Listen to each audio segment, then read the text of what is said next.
চলুন সমসাময়িক কিছু প্রশ্নের উত্তর জেনে নেই।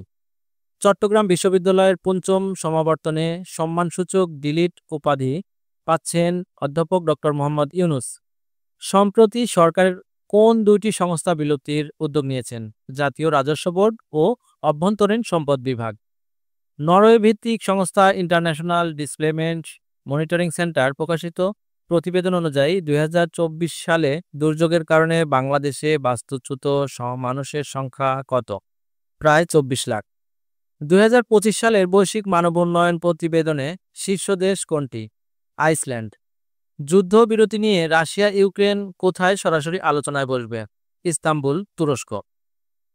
ক্রুলিং পেগ সিস্টেম কি?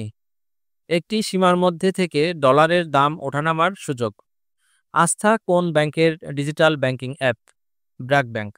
সম্প্রতি চাঁদে জিপিএস প্রযুক্তি বসাচ্ছে কোন দেশ? স্পেন। আইসিসি টেস্ট অলরাউন্ডার র্যাঙ্কিংয়ে দ্বিতীয় স্থান অর্জন করেছে বাংলাদেশি কোন ক্রিকেটার? মেহেদী হাসান মিরাজ। মুসলিম রেনেসাঁর কবি কে? ফররুখ আহমদ।